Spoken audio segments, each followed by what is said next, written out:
This is my spot in the driveway.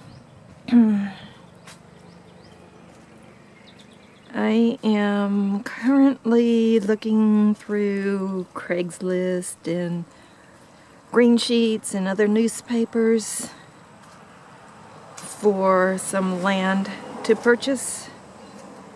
I would like to take my RV and park it on some land. I think that ultimately it would be a nice way to still survive in an RV. The puppies are in the kennel over there. And I think it would be cheaper. The cost of the monthly payments on the land wouldn't be that much. I have no house taxes to pay. Utilities would be low. And I'm trying, of course I'm looking around, seeing what my options are. I live in front of a kennel right now. I'm not real happy about that. It's okay, but some days it gets a little noisy and I don't know, just I want my own peace and my own privacy, my own little spot in the world. Is my van. A poor old van that got hit by a boat at one point. So I'm thinking about redoing the top of it too. So that's not rust. That's the what's that stuff called? Primer. That's the primer showing through.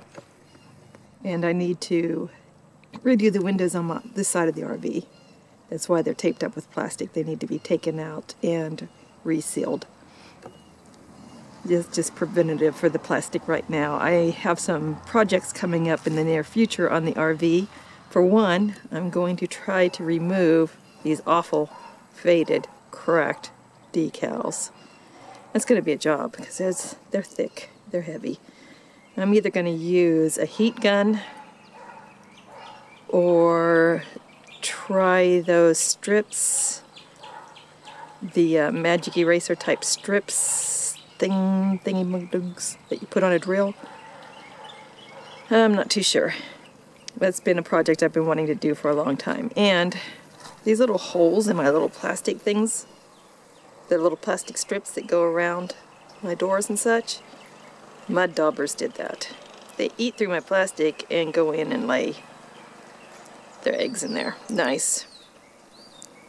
So I need to eventually replace those too. And she needs a bath really bad. But it's supposed to rain today, so no washing the RV today. One of the other projects I need to do is change my generator oil, and I probably should do that today. So anyhow, back to what I would like to do with my plans is I am thinking, I don't know how large this is, but I was kind of thinking from this tree to that tree over there, down to the end of the road, and to the side of the driveway, the concrete side, other side, would be a really nice space. So I'll have to measure that and see what it is. So this would be a really nice yard for the dogs to run in still. Hi puppies! Got the Ewoks out. The Chiwoks. They're Chiwoks. They're not Ewoks, we're Chiwoks. Hi Salty. Anybody need a Chiwok? I still have to rehome them. Hi Salty. Hey Pepper. Hi Pepper. Why'd you tell? You're cute. Little bat. Yes, I'm a little bat.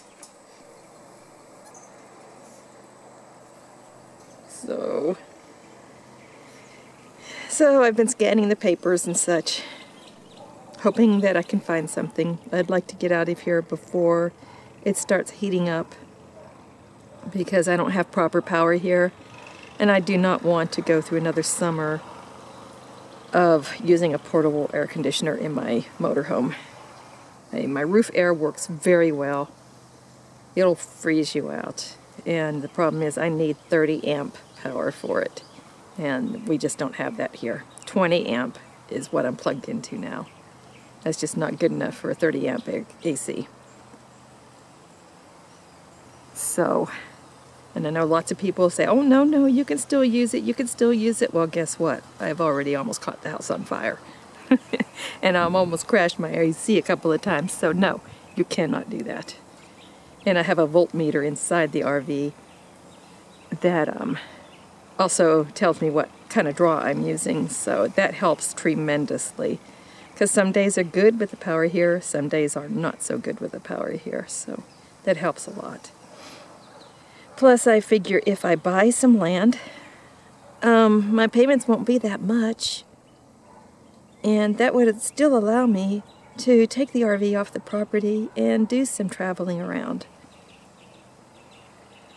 So, plus I would have a permanent address, which is always an issue. Of course, you can join escapees and places like that to get a permanent address through them, but physical addresses sometimes are an issue with some places. So, and I'm not a traveling full-timer. I'd love to be, but I'm not right now.